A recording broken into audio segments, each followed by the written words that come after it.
किसान भाइयों नमस्कार। और आज मैं आपसे खेती की वो चर्चा करूंगा जो चर्चा कोई नहीं करता है और खेती का बड़ा आवश्यक बिंदु है। हमारे YouTube में बहुत सारे दर्शक बहुत सारे हल्के हल्के सवाल पूछते हैं। मैं प्राकृतिक खेती का एक कॉन्सेप्ट बताता हूँ, एक सिद्धांत बताता हूँ कि यदि मैंने प्राकृतिक खेती का मूल समझ लिया तो फिर हमारे जीवन में, हमारी खेती में, हमारी फसल में प्रॉब्लम नहीं आएगी। और अगर मैं उस प्रिंसिपल्स को नहीं समझ पाता हूं तो फिर मेरी खेती में प्रॉब्लम्स आएंगी और उनका सॉल्यूशन बाज़ार में नहीं मिलेगा। तो मेरा एक ही निवेदन है किसान भाइयों से जो प्राकृतिक खेती की ओर आगे बढ़े हैं कि एक सुनिश्चित कर लीजिए कि मुझे कुछ भी बाज़ार से नहीं लाना, यानी 100 रुपये की वस्तु भी बाज़ार से खेती के लिए नहीं खरीदनी। हमें एक ही प्रयास करना है कि अपनी खेती की उपज बाज़ार में बेचना है, खेती के लिए बाज़ार से कुछ नहीं लाना। खेत की जो ज़रूरत है, फसल की जो ज़रूरत है, वो सारी की सारी हमें अपने खेत में विकसित करनी है। तो मैं जब कहता हूँ कि हम फसल बोते हैं तो फसल सिंपल सी बात है, कोई भी बीज बोएं। देश में कोई किसान अंगूर की खेती करता है, सेब की खेती करता है, अनार की खेती करता है, पपीते की खेती करता है, सब्जियों की खेती करता है, धान की खेती करता है, गेहूं की खेती करता है, दलहनी फसलों की, तिलहनी फसलों, कुछ भी बोएंगे तो सीड या प्लांट मैं कहाँ रोपता हूँ? ज़मीन में। देखिए, अब ज़मीन सॉइल बेस है, मिट्टी ही जीवन का आधार है। और इस मिट्टी को, इस धरती को अनादिकाल से, सनातन काल से मैंने माँ शब्द कहा है कि ये धरती माता है और सदियों से धरती माता ने ही हमको पाला है। और हमको ही नहीं, धरती माता ने सबको पाला है। आप ये समझिए कि इस धरती माता के ऊपर 84 लाख योनियों की रचनाओं को पालने के लिए उसको परमात्मा ने निर्देश दिया है। तो चलिए, आज मैं बात करता हूँ धरती में कार्बन की। कार्बनिक पदार्थ क्या होता है, कार्बन क्या होता है, ह्यूमस क्या होता है, सूक्ष्म जीव क्या होते हैं, और धरती को अगर रीजनरेट करना है, रीस्टार्ट करना है, जैसे आज की तारीख में हमारे देश की अधिकांश ज़मीनों में जो एवरेज की बात करते हैं तो एवरेज ऑर्गेनिक कार्बन की मात्रा या ह्यूमस की मात्रा कहें या कार्बन की मात्रा कहें, तो कार्बन की मात्रा एवरेज 0.3% बची है। जबकि इस ज़मीन में हमको 1% कार्बन करना है, 1% कार्बन होना चाहिए मिनिमम। 1% अगर कार्बन है तो देखिए, आज मैं आपके ऐसी लोकेशन पे बैठ के वीडियो बना रहा हूँ ताकि आपको समझ में आ जाए। ये मेरे बगल में देखिए, ये क्या है? ये हमारे इसी फार्म हाउस में इन्हीं पेड़ों की गिरी हुई पत्तियाँ हैं। और कई बार लोग इसको देश में हर रोज़ झाड़ू लगाते हैं, फिर आग लगा देते हैं। यहाँ मैं आग नहीं लगाता हूँ, झाड़ू लगाता हूँ। झाड़ू लगा लगा करके इकट्ठा करता रहता हूँ, ढेर सारा बायोमास इकट्ठा है। अब इसको फसल अवशेष कह सकते हैं, बायोमास कह सकते हैं, कार्बनिक पदार्थ कह सकते हैं। ये अभी तो बाग बगीचों की पत्तियाँ, ये फसलों के अवशेष भी हो सकते हैं, पशुओं का मलमूत्र भी हो सकता है। तो जो धरती से हमको मिलता है, धरती से डायरेक्ट जो मिल गया फसल अवशेष, बाग बगीचों की पत्तियां, उसको कार्बनिक पदार्थ कहते हैं। या ये जो फसलों के अवशेष हैं, अगर इनको पशु खा लें और गोबर पशु दे दे तो उसको भी हम कार्बनिक पदार्थ ही कहते हैं। ये कार्बनिक पदार्थ से हमें कार्बन, ये कार्बनिक पदार्थ जब विघटित होता है तो कार्बन में कन्वर्ट होता है। जैसे आपने कोयला देखा होगा, लकड़ी वाला कोयला, तो लकड़ी वाले कोयले को क्या है, सूखी सूखी लकड़ियों के जो बड़े बड़े पीस हैं उनको एक भट्टी में जलाया जाता है और धुआं उठता रहे, बर्न होते रहें, लेकिन आग ना निकले। तो क्या होता है, उस पदार्थ में से जो कार्बनिक पदार्थ है, जैसे कार्बनिक पदार्थ मेरे हाथ में है, ये इस कार्बनिक पदार्थ में है क्या? क्योंकि मैंने बोला पेड़ों की पत्तियां हैं, तो अब इस पेड़ ने जो ज़मीन से लिया है, तो ज़मीन से पेड़ क्या लेता है? नाइट्रोजन लेता है, फास्फोरस लेता है, पोटास लेता है, जिंक लेता है, कैल्शियम लेता है, मैग्नीशियम लेता है, सल्फर लेता है। यानी जो 14 पोषक तत्व तो कोई भी फसल या पेड़ ज़मीन से लेती है, वो इसके पत्तों में हैं कि नहीं है? कहाँ चले गए? उसी में है। तो एक तो वो हैं 14 पोषक तत्व। दूसरा, ये पेड़ इस एटमॉस्फेयर से कार्बन लेता है, ऑक्सीजन लेता है और हाइड्रोजन लेता है। तो जब ये कार्बनिक पदार्थ टूटेगा, विघटित होगा, तो इसमें से जो ऑक्सीजन है और जो हाइड्रोजन है वो पास ऑन हो जाएगी, मतलब यहाँ से निकल जाएगी। फिर इसमें क्या बचेगा? इसमें रह जाएगा सिर्फ कार्बन और वो 14 पोषक तत्व जो पौधा ज़मीन से लाया था। तो वो 14 पोषक तत्व बचेंगे, कार्बन बचेगा, इससे हाइड्रोजन और ऑक्सीजन पृथक हो जाएगा। तो जब हाइड्रोजन ऑक्सीजन पृथक होगा तो ये इसमें क्या बचेगा? केवल कार्बन। तो जैसे 1 क्विंटल ये बायोमास है, 1 क्विंटल कार्बनिक पदार्थ है, और जब ये विघटित होकर टूट जाएगा तो इसमें 58% यानी 58 किलो कार्बन बचेगा। अब ये विघटन की जो क्रिया है, कई बार देश में सोशल मीडिया में बहुत सारे लोग हैं बोले ये एक पदार्थ है जो इसको डिकम्पोज कर देता है। मैं फिर बताऊं, ये मनुष्य का काम नहीं है। नेचर में किसी भी चीज़ को डिकम्पोज करने का काम मनुष्य का नहीं है, नेचर का है। और अगर कोई कहता है मैं डिकम्पोज कर देता हूँ, तो देखिए पदार्थ है, पत्ता है, अगर मैं इसको हाथ से मिसल करके ऐसे से करके तोड़ दूँ और इतना ग्राइंड कर दूं किसी मिक्सी में डाल के, किसी चक्की में डाल के कि ये अपना ओरिजिनल स्वरूप खो दे, और फिर मैं कहूँ ये डिकम्पोज हो गया, नो। ये इसको आपने पदार्थ को तोड़ा है, विघटित किया है, इसको छिन्न भिन्न कर दिया है, बट ये नेचर में प्लांट के लिए अभी किसी काम का नहीं है। तो प्लांट जो है, जो फसलें मेरी हैं, वो क्या खाती हैं? वो ना तो ये बायोमास खाएंगी, ना तो ये कार्बनिक पदार्थ खाएंगी, ना वो फसल कार्बन खाएगी। फसल क्या खाती है? फसल खाती है जीवांश। अब एक शब्द आता है CN रेशियो, कार्बन में कितना न्यूट्रिशन है। ये जो कार्बन, ये कार्बनिक पदार्थ है, ये जब टूट जाएगा तो कार्बन बनेगा। कार्बन में पौधे के लिए न्यूट्रिशन कितना है? तो न्यूट्रिशन 10:1 होता है। जैसे मान लो मेरे बगल में ये 10 क्विंटल बायोमास लगा है। अब ये 10 क्विंटल बायोमास बरसात ऋतु में ही डिकम्पोज होगा।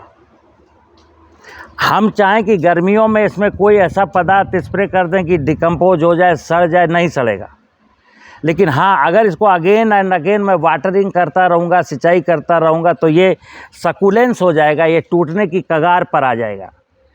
बट इससे जीवांश बनाने की जो प्रक्रिया वो करेंगे बेनिफिशियल माइक्रो ऑर्गेनिज्म। ये जीवामृत की कहानी है। आजकल जीवामृत ट्रेंड कर रहा है। और जीवामृत बेसिकली क्या है? जब आप खेती करते हैं तो खेती में लोगों ने बताया कि आपके फसल में ये कीड़ा लगेगा, ये बीमारी लगेगी, ये खरपतवार उगेंगे, तो वीडीसाइड डालिए, फंजीसाइड डालिए, इंसेक्टिसाइड डालिए। तो जब ज़मीन में, मैं बोलता हूँ कि सॉइल मेरी माँ है। जब मैं कहता हूँ सॉइल माँ है, तो माँ माने जिंदा है। अब जिंदा मिट्टी को जो कोई कहता है जिंदा है, तो जिंदा क्या है? मिट्टी के जिंदा होने का सबूत है कि उसके अंदर बेनिफिशियल माइक्रो ऑर्गेनिज्म है और छोटे छोटे जीव जंतु रहते हैं। केंचुआ रहता है, दीमक रहता है, गुबरैला रहता है, सांप रहता है, बिच्छू रहता है, चूहा रहता है। यही सॉइल की जिंदा दिली है। तो सॉइल में रहने वाले जीव और माइक्रो ऑर्गेनिज्म ही मिट्टी को जिंदा करते हैं। लेकिन जब मैं आधुनिक कृषि प्रणाली में फसल सुरक्षा के नाम पर खतरनाक पेस्टिसाइड डालता हूँ, तो ये सॉइल में रहने वाले सारे प्रकार के जीव जंतु खत्म हो जाते हैं। और एक प्रायोजित साजिश के तहत हुआ ये। मतलब मैं कहता हूँ कि ये एक साजिश थी कि किसान की लैंड अगर ख़राब होगी ना, तब वो बाज़ार के चक्कर लगाएगा। और अगर उसकी लैंड यानी धरती माता अगर उस फर्टाइल बनी रही, तो उसको बाज़ार नहीं आना पड़ेगा। तो लोगों ने जानबूझ करके ऐसे टेक्निक डेवलप की, ऐसी बातें बताई कि किसान उसमें उलझ गया। और अल्टीमेटली क्या हुआ कि उसकी सॉइल वीक हो गई, क्लाइमेट उसकी बर्बाद हो गई। आप सुन ही रहे ना, जलवायु परिवर्तन। जलवायु परिवर्तन कोई इस प्रकृति ने कर दिया है क्या? ये सब मनुष्य की देन है कि मनुष्य का खुराफात है, जिसकी वजह से क्लाइमेट चेंज हुआ, जिसकी वजह से ग्लोबल वार्मिंग हुआ, जिसकी वजह से सॉइल मेरी अनफर्टाइल हो गई, जिसकी वजह से ग्राउंड वाटर लेवल नीचे चला गया।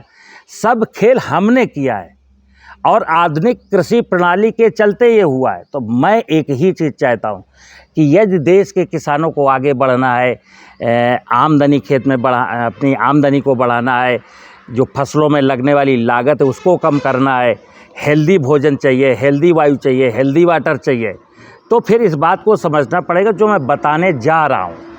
तो है क्या कि जीवन का आधार ये मृदा है, ये मातृभूमि है। तो जो किसान 5 एकड़ का, 10 एकड़ का, 2 एकड़ का, जो भी देश का किसान है, अगर वो खेती करता है तो उसको, जैसा कि मैं बता रहा हूँ, उसको अपने सॉइल में कार्बन की मात्रा को बढ़ाना है।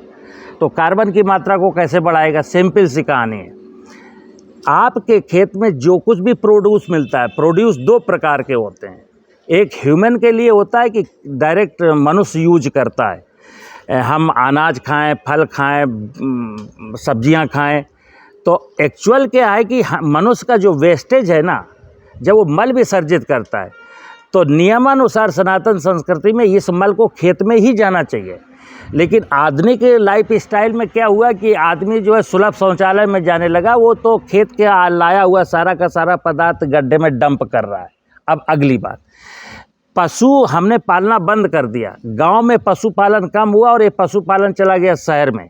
तो शहर में गांव से भूसा जाता है और गोबर जो करता है वो नालियों में बहाया जाता है, तो वहाँ सीवर चौक हो रहे हैं।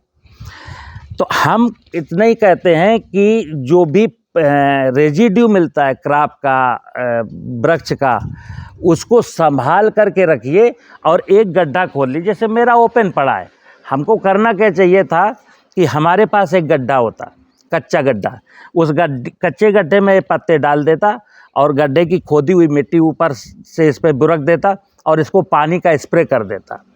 तो डिकम्पोजिशन का काम सॉइल में ही होगा, मिट्टी में ही होगा और मिट्टी ही करेगी, ये ध्यान रखिएगा। हम पक्के फर्श में इसको डिकम्पोज नहीं कर सकते। डिकम्पोजिशन का सारा दारोमदार हमारी धरती माता का ही है। लेकिन जब धरती माता की बात करते हैं तो धरती माता का मतलब धरती में बेनिफिशियल माइक्रो ऑर्गेनिज्म होने चाहिए, और मेरी बेनिफिशियल माइक्रो ऑर्गेनिज्म ही किसी पदार्थ को, किसी कार्बनिक पदार्थ को कार्बन में कन्वर्ट करते हैं। और कार्बन के बाद, कार्बन चूँकि जीवाणुओं का भोजन है, और जब वो खाते हैं और मरते हैं तो जो जीवाणु मरते हैं उनका जो जीव द्रव्य निकलता है, जिसको हम जीवांश बोलते हैं, वो क्रॉप का भोजन है। वेद का सूत्र है जीव है जीवाहार, जीव ही जीव का भोजन है। किसी फसल को आप कहो कि किसी फसल की जड़ में पत्ता खा ले, पत्ता क्यों खा लेगी? या अगर इसका कार्बन में इसको कन्वर्ट करके किसी फसल की जड़ में ले जाओ, कहते कार्बन खा ले, कार्बन क्यों खा लेगी? जैसे मैं गेहूँ खा सकता हूँ क्या? मैं आटा खा सकता हूँ क्या? जब पदार्थ पकेगा, मैच्योर हो जाएगा, जिसका जो भोजन है उस रूप में जब आएगा तभी वो खा पाएगा। तो मेरे खेत में ह्यूमस की मात्रा अगर बढ़ानी है तो आप ऐसे समझिए कि अगर आपके खेत में ह्यूमस की मात्रा आज 0.3% है, 1 हेक्टेयर ज़मीन है, 0.3%, इसका मतलब है 1 हेक्टेयर ज़मीन में 60 कुंटल कार्बन है और होना चाहिए 1%। 1% का मतलब है 1 हेक्टेयर ज़मीन में 200 कुंटल कार्बन होना चाहिए। और 200 कुंटल कार्बन का मतलब है कि हमको ये कार्बनिक पदार्थ 2 साल, 3 साल, 4 साल में खेत में कितना डालना है? करीब करीब 350 कुंटल डालना। ये कार्बनिक पदार्थ जब मैं 1 हेक्टेयर खेत में 350 कुंटल डालूंगा तब हमारा कार्बन ज़मीन में 1% होगा।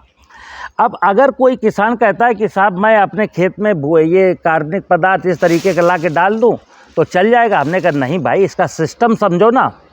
इसका सिस्टम ये कच्चे गड्ढे में डाल करके इसको डिकम्पोज करिए, सेमी डिकम्पोजिशन के प्रोसेस में ले जाइए। चूँकि जैसे मैं ये कहूँ कि इसको कोई बैक्टीरिया खा लेगा, इसको बैक्टीरिया नहीं खाएगा ना।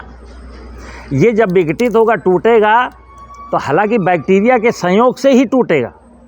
तो बैक्टीरिया की उपस्थिति ज़रूरी है, नमी की उपस्थिति ज़रूरी है, तापमान का जो होना ज़रूरी है। तो इस कार्बनिक पदार्थ में मैंने पानी कर दिया, मतलब भिगो दिया। अब भिगोने के बाद जब मैंने ये जीवामृत डाला, जीवामृत का मतलब है वो जीवाणु जो आपने पेस्टिसाइड डाल के ज़मीन के नष्ट किए हैं, वो जीवाणु अब हैं कहाँ? वो जीवाणु जंगल की मिट्टी में हैं। समझिए बात को। सिंपल सी कहानी कि जो जीवाणु आज के 100 साल 80 साल पहले मेरी ज़मीन में थे और मैंने पेस्टिसाइड के डाल करके उनको नष्ट किया है, तो अब अगर उनको खोजना है तो कहाँ खोजेंगे? तो हम जंगल की मिट्टी ला करके उनको प्रोपोगेट करेंगे। जैसे आज की तारीख में ये बाज़ार में बिक रहे हैं। कोई कह रहा है नाइट्रोजन गोलक है, कोई कह रहा पोटास गोलक है, कोई कह रहा जिंक गोलक है, कोई कह रहा सल्फर गोलक है, कोई कह रहा कंसोर्सिया है, कोई कह रहा ये ट्राइकोडर्मा है, सुडोमोनास। मित्र 15-20 प्रकार के माइक्रो ऑर्गेनिज्म ज़मीन में नहीं है। जैसे जब मैं स्टूडेंट लाइफ में था तो मैंने केवल राइजोबियम पढ़ा था, और जब मैं जॉब में आ गया 30 साल गुजर गए तो अब ये 17-18 प्रकार के माइक्रो ऑर्गेनिज्म के नाम वैज्ञानिक लेने लगे। मैं कह रहा हूँ कि इस धरती में इतना अथाह संपदा छुपी हुई है, इतने प्रकार के माइक्रो ऑर्गेनिज्म है कि दुनिया जब बर्बाद हो जाएगी तब भी उसको नहीं जान सकती। तो मैं सिंपल सी कहता हूँ, प्रकृति का पर्दा मत उठाओ, प्रकृति को एज ए होल कंसीडर करो कि हाँ ये धरती माता, हाँ ये जंगल की माया है। तो मैं तो जंगल की माया ला करके प्रोपोगेशन किया हूँ। अब अगर इस कार्बनिक पदार्थ में वाटरिंग करूँ, मैंने हर रोज़ मैं स्प्रे करता रहूँ और ये जीवामृत का स्प्रे करता रहूँ, तो डिकम्पोजिशन का प्रोसेस इसमें स्टार्ट होगा। बट अगर मैं ये कहूँ कि इस पदार्थ को मैं 45 दिन में डिकम्पोज कर दूंगा, तो मेरे पिताजी नहीं कर पाएंगे। ये काम नेचर करेगी, सॉइल करेगी। ये जो मिट्टी है ना, उसी का सारा खेल है। तो देखिए, ये कार्बनिक पदार्थ जब विघटित होकर के टूटता है तो ये इस कलर में आता है, ऐसे, ये ब्लैक कलर में ऐसे ऐसे होता है। ये विघटित पदार्थ है। लेकिन अब मैं कहूँ कि ये फसलों का भोजन है, ये भी नहीं है। इस फसलों का भोजन इस कार्बनिक पदार्थ में जो माइक्रो ऑर्गेनिज्म है और जो मर चुके हैं, जो माइक्रो ऑर्गेनिज्म इसमें मर चुके हैं, वो क्रॉप का भोजन है। इसमें जो लिविंग माइक्रो ऑर्गेनिज्म है वो भी क्रॉप का भोजन नहीं, इसमें जो कार्बन है वो भी क्रॉप का भोजन नहीं है। क्रॉप का भोजन केवल मरे हुए माइक्रो ऑर्गेनिज्म है। तो जब डेड माइक्रो ऑर्गेनिज्म की सेल हमारा प्लांट लेता है तो समझिए उसमें क्या क्या है। जैसे कि मैंने पहले बोला कि ये पौधा, ये जो कार्बनिक पदार्थ है मेरे हाथ में, मैंने बोला कि ये प्लांट का रेजिड्यू है। और प्लांट ने ज़मीन से, जो ज़मीन में पोषक थे तत्व थे, हम पेरेंटली थे या मैंने दिए थे, देने के नाम पर तो मैंने यूरिया DAP दिया, यानी कि नाइट्रोजन फास्फोरस दिया है। तो इसमें नाइट्रोजन भी है, फास्फोरस भी है, पोटास भी है, और जिंक भी है, सल्फर भी है, मैग्नीज भी है, कोबाल्ट, सब कुछ है। तो इस कार्बनिक पदार्थ में एक कंप्लीट भोजन है। और जब इस कार्बनिक पदार्थ में बैक्टीरिया डेवलप होता है तो बैक्टीरिया से जो जीव द्रव्य निकलता है वो भी एक कंप्लीट भोजन होता है। और जब हमारे प्लांट को कंप्लीट भोजन मिलता है तो बीमारियां नहीं लगती, ना बीमारी प्लांट में लगती है, ना बीमारी मनुष्य में लगती है। अभी हाल फिलहाल क्या है कि सॉइल में जो कार्बन है ना और माइक्रो ऑर्गेनिज्म नहीं है, तो वो सॉइल से तो प्लांट को कुछ भी नहीं मिलता। बहुत ट्रेस, बहुत नॉन सिग्निफिकेंट मात्रा में कुछ हो सकता है मिलता हो, अदरवाइज वो यूरिया DAP खा करके ही प्लांट ऐसा हो जाता है। तो नाइट्रोजन मिला, फास्फोरस मिला, उसमें कार्बन है, चूँकि जलवायु से मिला, हाइड्रोजन है और ऑक्सीजन है। अब हमको, मनुष्य को कहते हैं कि तुम्हारे अंदर जिंक की कमी है, तुम्हारे अंदर आयरन की कमी है, तुम्हारे अंदर मैग्नीशियम की कमी है। आप जाइए ना बाज़ार में, मेडिकल साइंस में जाएंगे तो 70% मेडिसिन जो है वो सप्लीमेंट्री फूड हैं। तो मैं ये कहता हूँ कि आदमी को ये सप्लीमेंट्री फूड देने की क्या ज़रूरत है, या प्लांट को सप्लीमेंट्री फूड क्या देने की ज़रूरत है। अगर मैं सॉइल को रिच कर दूँ, अगर मेरी धरती माता संपन्न हो जाए, धरती माता का वो स्वरूप फिर से वापस आ जाए जो होना चाहिए, तो आप यकीन मानिए कि ना तो प्लांट को मुझको ऊपर से कोई भी रसायन देने की ज़रूरत है, और ना ह्यूमन बीइंग को कोई किसी प्रकार की सप्लीमेंट्री फूड खाने की ज़रूरत है। क्योंकि मैं आम खाऊं, फल खाऊं, सब्जी खाऊं, अनाज खाऊं, दाल खाऊं, चावल खाऊं, कुछ भी खाऊं, उसमें मुझको सारे एलिमेंट मिलते हैं जो मेरी बॉडी को ज़रूरत होती है। लेकिन अभी जो मेरा फूड है ना, फूड में मैं बेशक कहता हूँ मैं तो दाल खाता हूँ, मैं तो फल खाता हूँ, मैं तो सब्जी खाता हूँ, मैं तो ये खाता हूँ, आप खाते रहिएगा, लेकिन उसमें जिंक नहीं है, उसमें आयरन नहीं है, उसमें मैग्नीशियम नहीं, उसमें सल्फर नहीं, उसमें ये नहीं, उसमें वो नहीं, उसमें वो नहीं, उसमें वो नहीं। मित्र, ये क्रिया है। तो मैं अपने जो मेरे फॉलोवर हैं, जो मेरे किसान भाई, उनसे यही अनुरोध करूँगा कि क्रॉप रेजिड्यू को एक कच्चे गड्ढे में डालें और मिट्टी से ढक दें, उसको पानी से मतलब तरबतर कर दें। 3 महीने के बाद वो सेमी डिकम्पोज हो जाएगा और फिर उसको लाएं और अपने खेत में वर्षा ऋतु में जब पानी बरस गया है, खेत ठंडा हो गया है, तब इसको बिखेर करके जुताई कर दें। कई बार हमारी किसान भाई गोबर की खाद ले जाते हैं अप्रैल मई जून के महीने में और 10-10 किलो के ढेर लगा देते हैं। खेत में हल्का सा स्लोप होता है, खेत की मेड़ होती नहीं है, 28 जून को पानी बरस जाता है, 10 ट्राली उन्होंने गोबर की खाद डाली थी, बह करके कहीं निकल जाती है। वो किसान कहता है साहब आपके अनुसार मैंने गोबर की खाद डाली थी बट कोई रिस्पॉन्स नहीं मिला। यार रिस्पॉन्स कैसे मिलेगा, आप समझो ना। मैं एक ही चीज़ कहता हूँ, खेती में जो निवेश है ना, खेती का एक सबसे बड़ा निवेश है अपना कॉमन सेंस, अपना दिमाग। जिस किसान ने अपने दिमाग का, अपने कॉमन सेंस का खेती में निवेश नहीं किया और बाजार आधारित खेती करता रहा, तो उसके साथ अन्याय होता रहेगा। उसकी फसल में बीमारियां लगती रहेंगी, उसकी फसलों को जो है केमिकल फर्टिलाइज़र की ज़रूरत पड़ती रहेगी, उसकी फसलों को इंसेक्ट लगते रहेंगे, पशु नहीं पालेगा तो वीडिसाइड भी डालता रहेगा। जब मित्र मैं 10 कुंटल कोई उपज प्राप्त करता हूं और 10 कुंटल उपज प्राप्त करने के एवज में जब 7 कुंटल की लागत लगा देता हूं, तो आपको क्या मिलेगा? श्रम तो किसान जोड़ता ही नहीं है। लेकिन हाँ, यदि मेरी धरती माता स्ट्रांग हो जाती है, तेरा वैभव अमर रहे माँ, हम दिन 4 रहे न रहें, और ये धरती ही पालती है, ये और धरती ही पालेगी। इसलिए हमारे किसानों का, नीतियों का, वैज्ञानिकों का एक ही धर्म है कि हम अपनी मातृभूमि को कैसे रिच करें। नमस्कार।